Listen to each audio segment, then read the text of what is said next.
Captain Vex stood on the bridge of the massive exploration ship, Star's Edge, and looked at the blue planet spinning slowly on the main screen.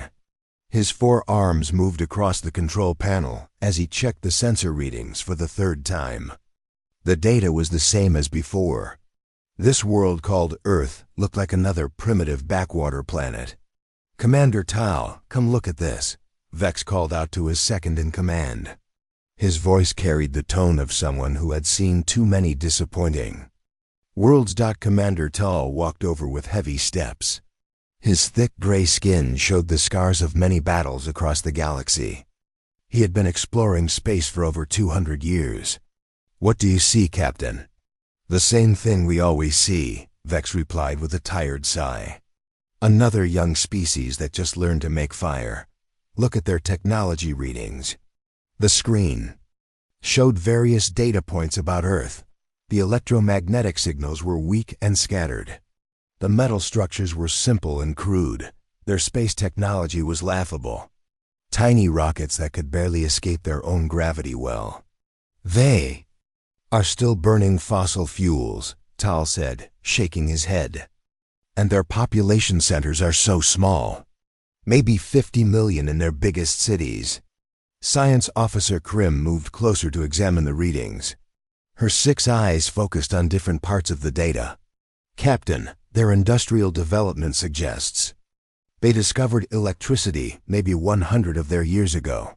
They are babies in galactic terms." Vex nodded. This was exactly what he expected when the Galactic Council sent them to investigate this solar system. The star was young, barely 5 billion years old. Any life that developed here would be primitive at best. "How many worlds does this make?" Tal asked. "This is the 47th world we have surveyed this year," Krim answered. "And the 47th? Disappointment. These humans might not even qualify for basic uplift protocols." The Galactic Council had been exploring the galaxy for over 10,000 years. They had found hundreds of species and brought them into the galactic community. Most were grateful for the advanced technology and knowledge that came with membership. But it was always the same pattern. Young species on young worlds, struggling with basic concepts like faster-than-light travel. "Sir, should we begin standard first contact procedures?" asked Communications Officer Zale from his station. Vex looked at the planet again. Earth seemed so ordinary. White clouds, blue oceans, brown and green land masses. Nothing special. Nothing that would suggest these humans were anything more than another primitive species that needed guidance. "Yes, begin the standard protocols," Vex ordered. "Send the greeting message on all their primitive frequencies. Let them know that the Galactic Council has arrived to bring them into the larger universe." The crew of the Star's Edge had done this many times before. They knew exactly how it would go. First, the primitive species would be amazed and probably terrified by their ship. Then they would try to communicate using their basic technology. After that, there would be confusion and wonder as the aliens tried to understand galactic civilization. "Message sent, Captain," Zale reported. "Broadcasting in their most common languages. The translation computers are ready." Vex settled into his command chair. Now came the waiting period. Sometimes it took hours or even days for primitive species to respond. They usually needed time to gather their leaders and decide how to react to first contact. "Estimated response time?" Tal asked. "Based on their technology level, probably 6 to 8 hours, Krim answered. "They will need to use their slow communication networks to contact their governments." The bridge fell into a comfortable routine.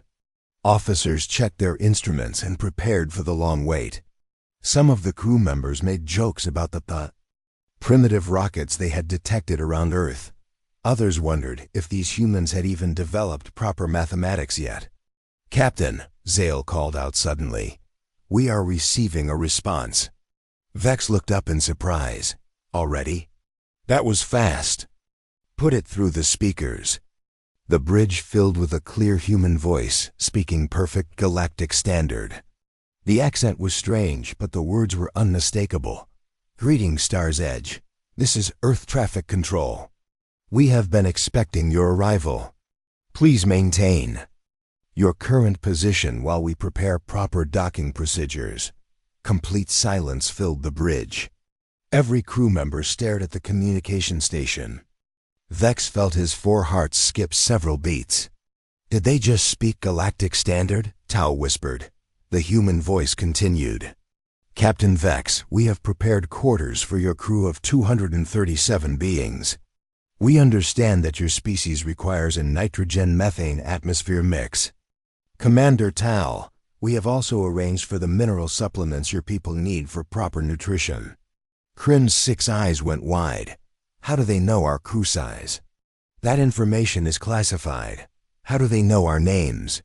Tal added his voice, showing the first signs of concern. The human voice remained calm and professional. "We have also detected that your ship's primary fuel reserves are running low. Our engineers have prepared compatible energy cells that should restore your power. Systems to full capacity." Vex stood up from his chair. His confident expression had changed to confusion and worry. The Star's Edge was equipped with the most advanced stealth technology in the galaxy. Their fuel levels were protected by multiple layers of encryption. No primitive species should be able to detect anything about their ship. "Star's Edge, please respond," the human voice continued. "We are transmitting detailed specifications of your vessel for verification purposes." Data began flowing across their screens. Perfect blueprints of their ship appeared, showing every deck, every system, every piece of technology. The diagrams were more detailed than their own construction manuals. "This is impossible," Krim said, her voice barely above a whisper. "Captain, these readings show they know everything about our ship," Zale reported. "Engine specifications, weapon systems, even the personal belongings in crew quarters." Vex looked at the image of Earth on the main screen. The planet looked the same as before, blue and peaceful and primitive. But something was very wrong here. "How long until our backup fleet arrives?" he asked Tal. 12 hours, sir." The human voice spoke again. "Captain Vex, there is no need for military backup. We mean no harm. We simply wish to invite you to visit our world.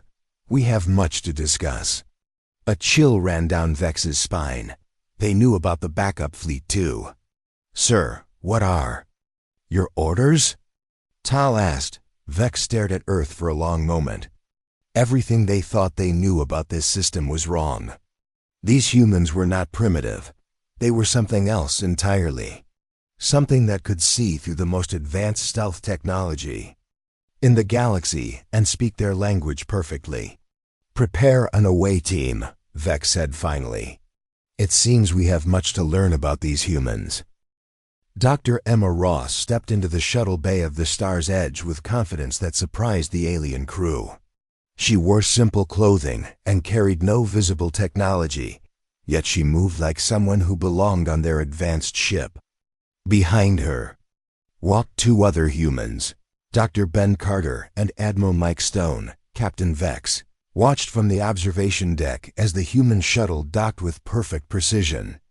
The small craft had navigated through their defense grids without triggering a single alarm. Their sensors showed the shuttle was made of basic metals and powered by simple chemical engines, yet it moved with the grace of their most advanced vessels. "Welcome aboard," Commander Tal said as the humans stepped onto the deck. He had prepared a formal greeting in what their computers said was the human language called English. "Thank you, Commander Tal," Dr. Ross replied in perfect Galactic. "Standard. Your translation is excellent, but this will be easier for everyone." Science Officer Krim stared at the human woman. "How do you know our language?" "Our records show your species has never had contact with galactic civilization." Dr. Ross smiled. "Your records are incomplete. We know many languages that your people have never heard of. Would you like me to demonstrate?" She began speaking in a flowing, musical tongue that made the aliens' translation devices spark and smoke. The words seemed to carry weight beyond their meaning. Krim's 6 eyes went wide as her equipment failed to process the sounds. What language was that? Captain Vex asked as he joined the group. It is the original tongue of the Altair system, Emma replied calmly. Your people colonized those worlds about 3,000 years ago. But the language I just spoke is much older than your colony. Vex felt cold fear creep up his spine. The Altair colonization was classified historical data. Only the highest levels of the Galactic Council knew those details. How could you possibly know about Altair? We know about many things, Captain, Dr. Carter said, speaking for the first time. We know that your homeworld orbits the star you call Kepler 442b. We know that your species evolved from aquatic creatures in underground seas. We know that your people's greatest fear is the deep cold of space. The alien captain stumbled backward.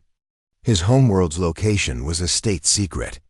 The details about his species' evolution were known only to their most trusted scientists. This is impossible. You are a primitive species.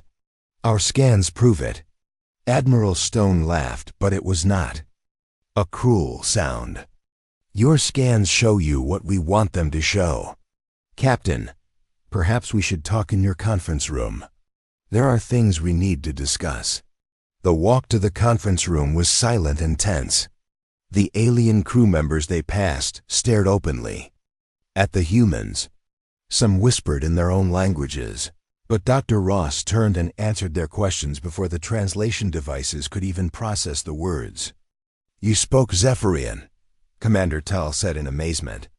That species has been extinct for 2,000 years. Yes, Emma said sadly. They were good people. We remember them. In the conference room, Captain Vex activated the recording systems and set the translation computers to maximum sensitivity. Who are you really? What do you want from us? Dr. Ross sat down across from the alien captain. We are exactly who we appear to be. We are humans from Earth, but your assumption about our development is wrong. Explain, Tal demanded. You believe that young stars produce young civilizations, Dr. Carter said. You think that because our sun is only 5 billion years old, we must be a new species. This logic has a flaw. Science Officer Krim leaned forward. What flaw? The correlation between stellar age and species development is proven fact. The correlation assumes that species develop where they evolved, Admiral Stone explained. What if a species moves to a younger star system? What if they choose a new home? Captain Vex shook his head. Impossible. The distances between systems are too great. Even with faster-than-light travel, moving an entire species would take thousands of years. Emma reached into her simple bag and pulled out a small crystal device. She placed it on the table where it began projecting the three-dimensional star map. The aliens recognized their own sector of the galaxy, but the map showed details they had never seen before.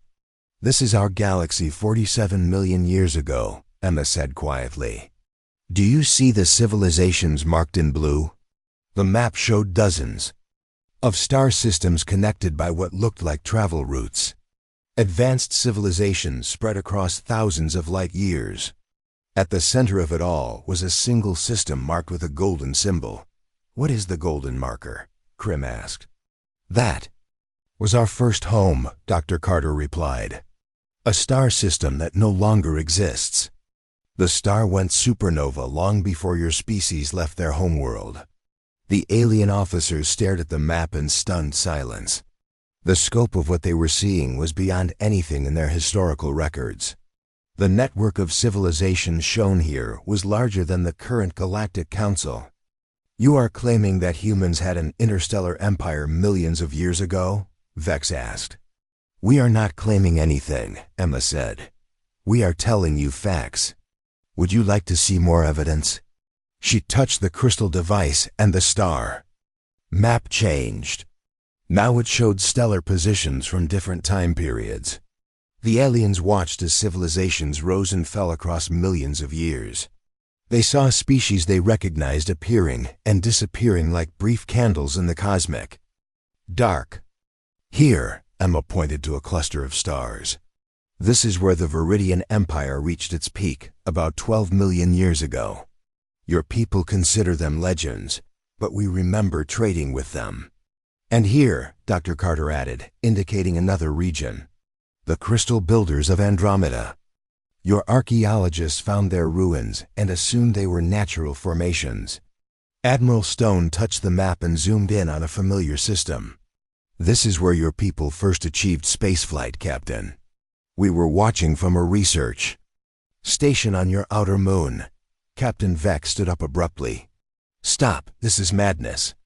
You are telling me that humans were present at the beginning of our civilization? That you watched us develop? We watched many species develop, Emma said gently. We guided some. We protected others. We have been gardeners of the galaxy for a very long time. Commander Tull's voice was barely a whisper. If this is true, why do you appear primitive now? Why are you living on a single world with basic technology? Doctor. Ross looked sad for the first time since boarding their ship. That is a longer story. One that involves choices we made long ago. Choices about power and responsibility and what it means to be truly alive. She stood up and walked to the conference room window. Earth hung in space below them, blue and beautiful, and seemingly innocent. Captain Vex, what do you know about the concept of voluntary regression? Captain Vex stood in the hot sand of the Egyptian desert, feeling completely out of place. The sun beat down on his protective suit while Dr. Ben Carter led the alien delegation toward a group of ancient stone structures. The pyramids rose from the sand-like mountains built by giants. These monuments are over 4,000 years old, Dr. Carter explained as they walked. Your sensors will confirm that the stones were cut with technology far beyond what your records say humans possessed. At that time, Science Officer Krim ran her scanner over the massive blocks. The precision is impossible. These cuts are accurate to within microscopic measurements. The stones fit together without any bonding agent. But that is not the interesting part, Dr. Carter said with a smile. He led them to a smaller building covered in hieroglyphs. The alien translation devices struggled with the ancient symbols. Commander Tal studied the carved pictures. Our computers cannot translate these markings. That is because they are written in a script that predates your oldest known languages, Dr. Carter replied. He pointed to a section of wall covered in star charts. These symbols describe the position of stars as they appeared 65 million years ago. Captain Vex moved closer to examine the carvings. The star patterns were incredibly detailed, showing constellation positions that would have required advanced astronomical knowledge to record. How could primitive humans know stellar positions from millions of years ago? The same way we knew about your ship's specifications, Dr. Carter answered. We were there. Dr. Emma Ross joined them at the wall. She began reading the hieroglyphs aloud, translating the ancient text. Here it says, the Starwalkers came from the great void when the world was young. They brought gifts of knowledge and warned of the fire from above. Fire from above? Krim asked. The asteroid that killed the dinosaurs, Admiral Stone explained.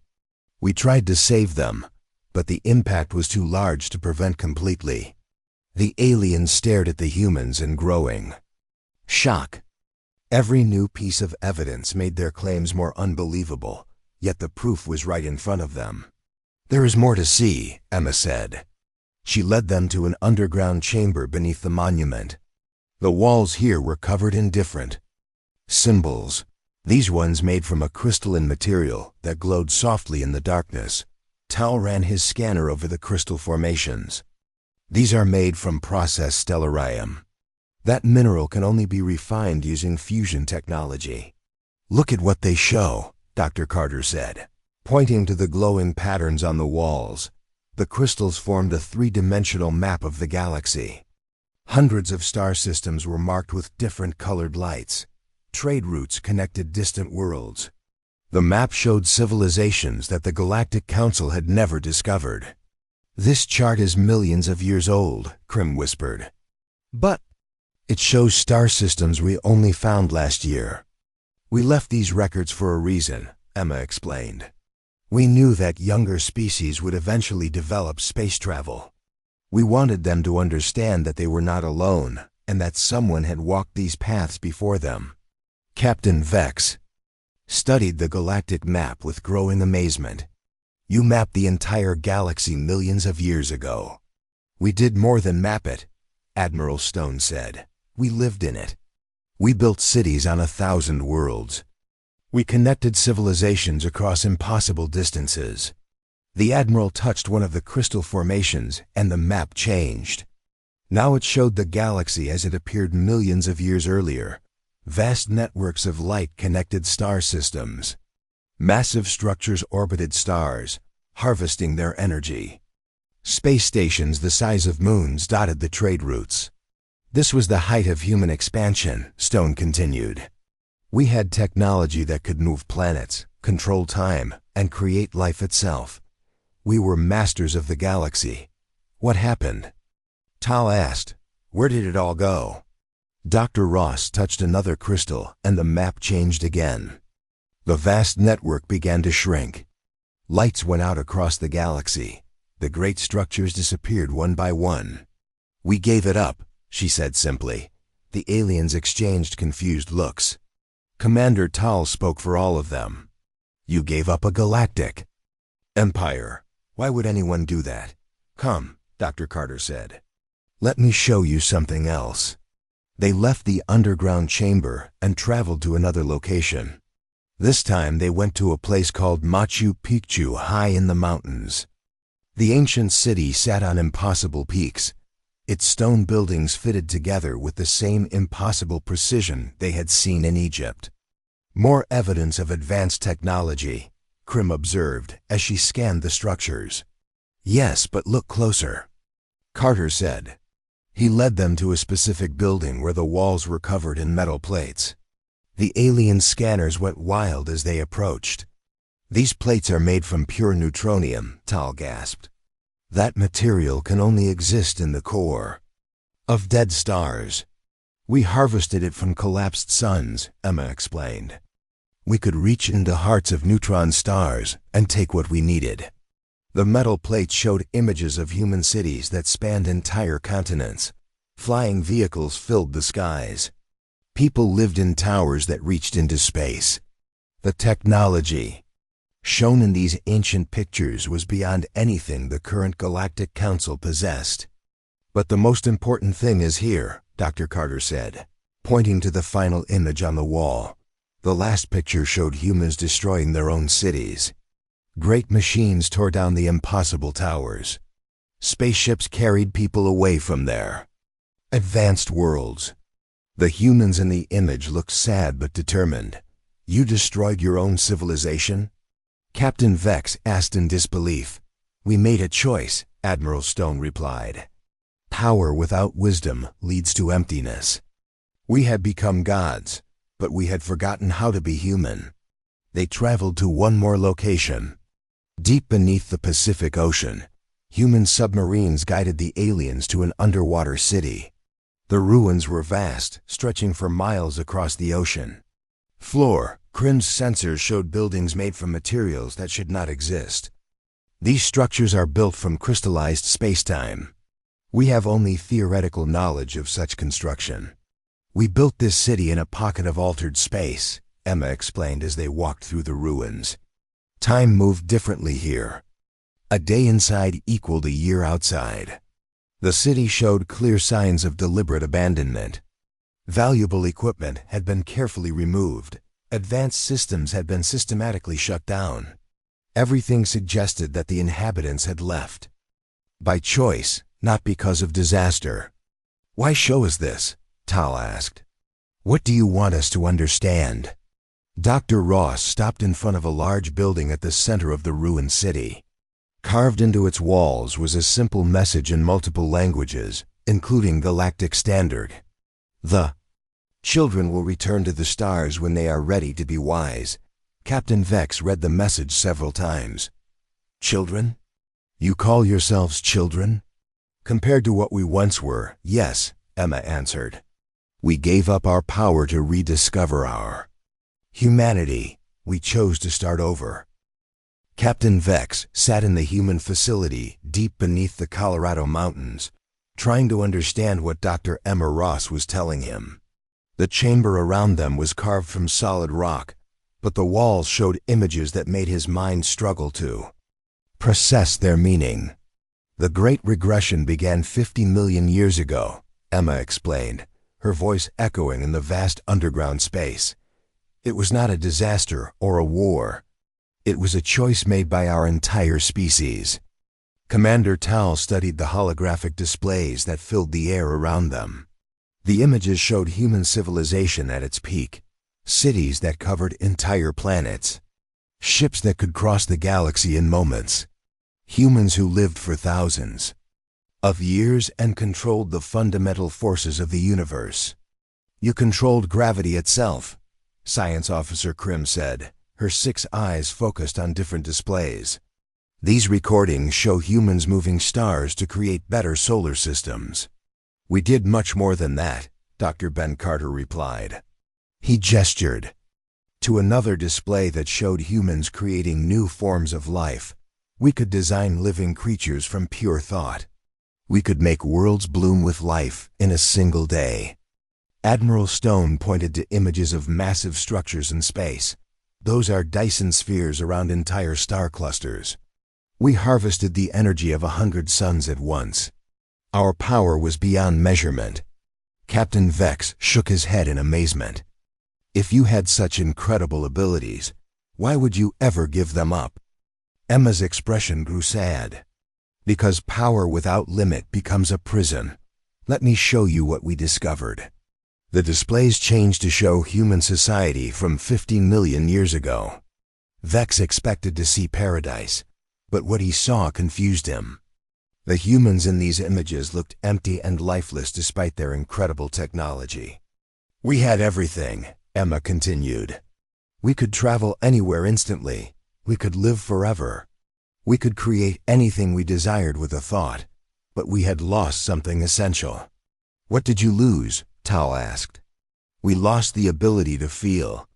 Wonder, Dr. Carter answered. When you can do anything, nothing matters. When you know everything, there are no more questions to ask. The images showed humans who moved like ghosts through their perfect cities. They had mastered death, but they had also mastered boredom. Their faces showed no emotion, no curiosity, no joy. We watched civilizations rise and fall like waves on a beach, Admiral Stone explained. Species that we helped develop would flourish for thousands of years, then fade away. To us, they seemed to live for mere moments. You became disconnected from other life, Krim observed. Exactly, Emma said. We tried to interact with younger species, but it was like trying to have a conversation with insects. Their lives were so brief, their concerns so simple. We could solve their problems with ease, but we could not understand their struggles. The displays showed humans attempting to help other species. They would arrive on primitive worlds and share technology that advanced civilizations by thousands of years overnight. But the results were always the same. Species that received our gifts became dependent on us, Dr. Carter explained. They stopped growing, stopped learning, stopped becoming more than they were. Our help became a curse. Captain Vex watched images of once proud civilizations that had been reduced to helpless children by human intervention. You made them weak by making them dependent. Yes, Emma replied. And we realized that we had become weak too. Our power had made us unable to grow or change. We were immortal gods living in a universe that had nothing left to teach us. Admiral Stone activated another display that showed human debates from millions of years ago. The ancient humans looked exactly like modern humans, but their discussions were about concepts that the aliens could barely understand. The debates lasted for centuries, Stone said. Some humans wanted to continue as we were. Others wanted to find new challenges by exploring other dimensions or creating new universes. But the majority reached a different conclusion. What conclusion? Tal asked. That the greatest challenge would be to become mortal again, Emma answered. To give up our power and rediscover what it meant to be truly alive. The images changed to show the beginning of the Great Regression. Humans began dismantling their vast civilization piece by piece. They destroyed their most powerful technologies and sealed away their knowledge. The process took millions of years, Dr. Carter explained. We could not simply forget our abilities overnight.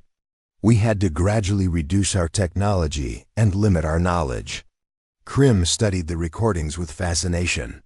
You intentionally made yourselves primitive. We made ourselves human again, Emma corrected. We chose limitation over godhood. We chose struggle over ease. We chose mortality over endless existence. The displays showed human colonies across the galaxy slowly abandoning their advanced worlds. They traveled to younger planets and started over with basic tools. They allowed their lifespans to shorten and their memories to fade. Some humans disagreed with the regression, Admiral Stone admitted. They left the galaxy entirely, seeking new frontiers in other dimensions. We do not know what became of them.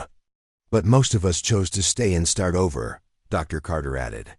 We scattered across many worlds and began the long journey back to mortality.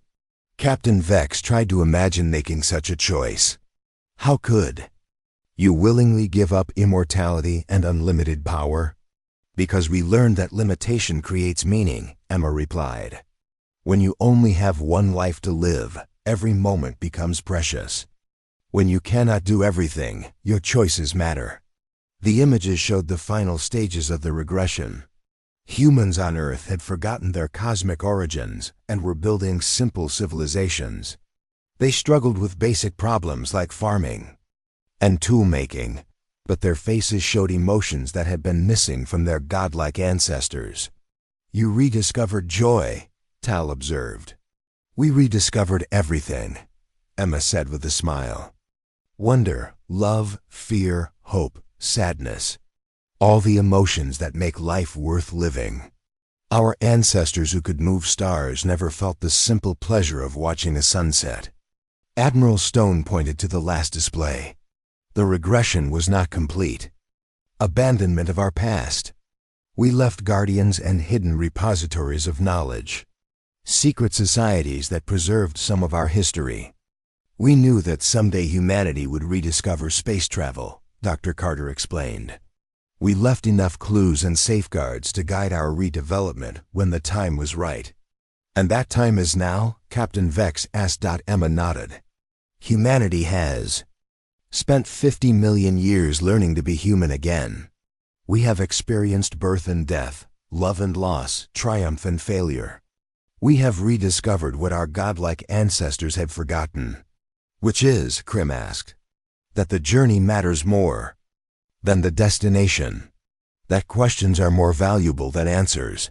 That being mortal is the greatest gift in the universe.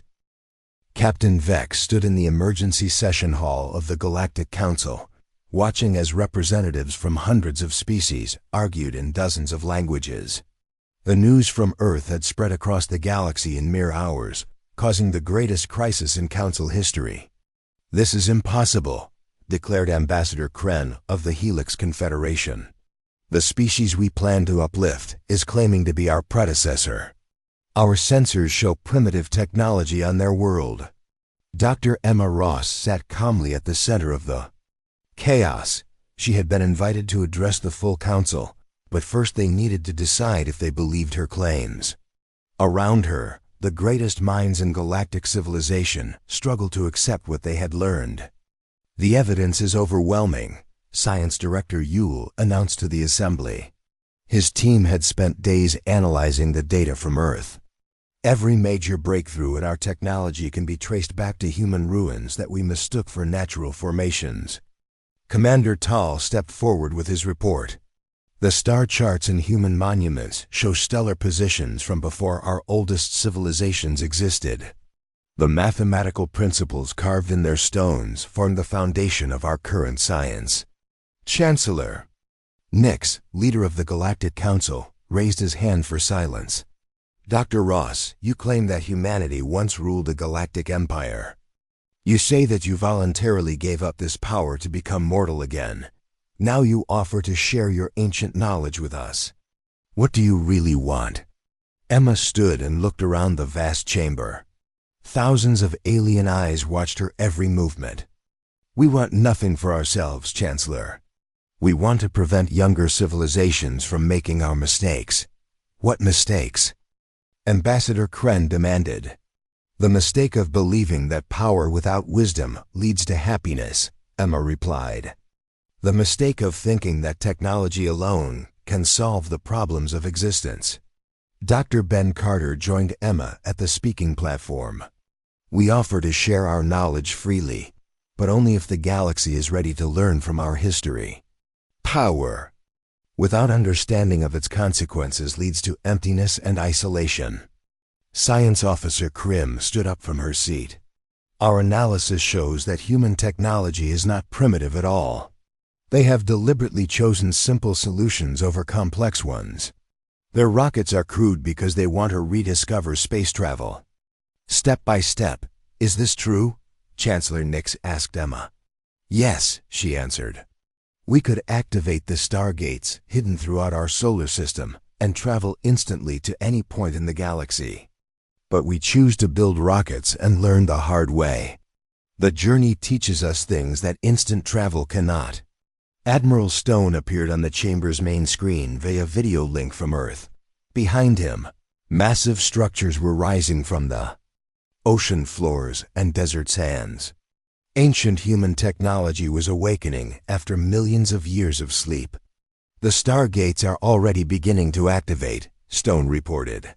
Our automated systems have been monitoring galactic civilization for thousands of years. They judge that humanity is ready to return to the stars, and that the galaxy is ready to receive us. The chamber filled with worried murmurs. The implications were staggering. If humans could activate their ancient technology, they would instantly become the most powerful force in the galaxy.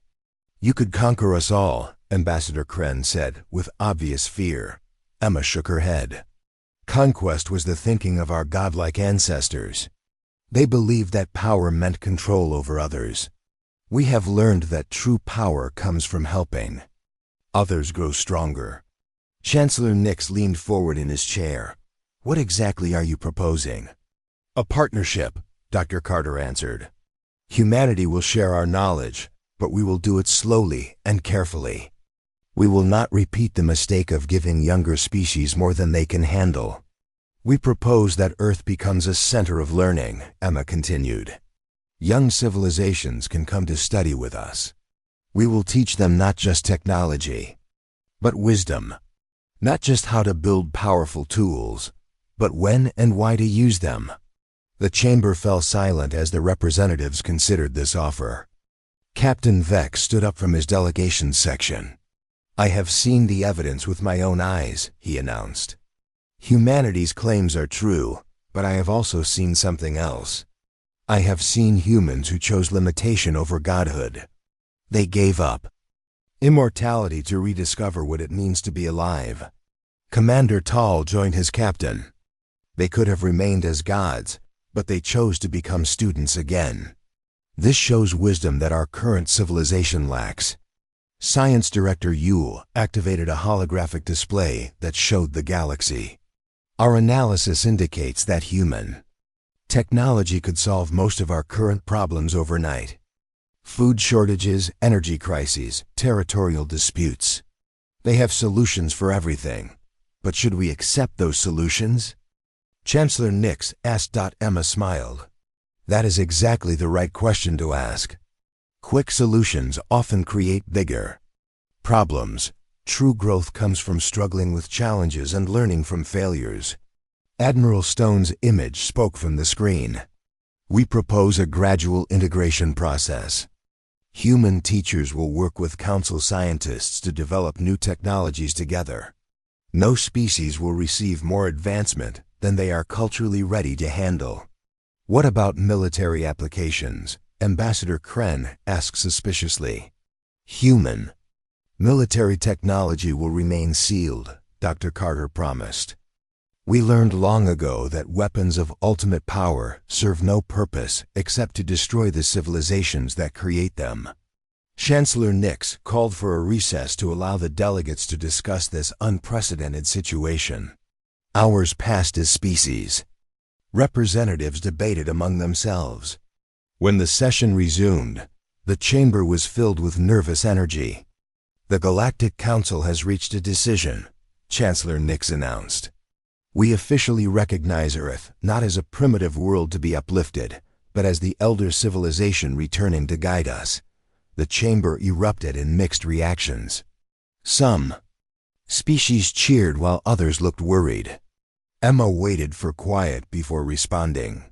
We accept this recognition with humility, she said. But remember that we are not the same beings who once ruled the galaxy. We are their children, reborn. Through mortality and suffering. We have much to learn from you as well. Captain Vex watched from the observation deck as the first human ships began leaving Earth's atmosphere. They were not the crude rockets his sensors had detected weeks ago. These vessels moved with grace and power, but they also moved slowly. And carefully, the stargates throughout the galaxy began to glow with soft blue light for the first time in 50 million years. But instead of massive fleets, single ships emerged. Each carried teachers and students, not conquerors. Commander Tal joined Vex at the observation window. So humanity returns to the stars. No, Vex replied thoughtfully. Humanity returns home. They never really left. They were always here, waiting for the rest of us to grow wise enough to learn from them. On Earth, Dr. Emma Ross stood in the ancient chamber beneath the Colorado Mountains. The holographic displays now showed the galaxy as it was becoming, not as it had been. Young civilizations working together with ancient wisdom. Technology guided by understanding rather than ambition. The Great Regression was complete. Humanity had successfully transformed from gods back into mortals. Now they could begin the even greater task of helping the galaxy become wise.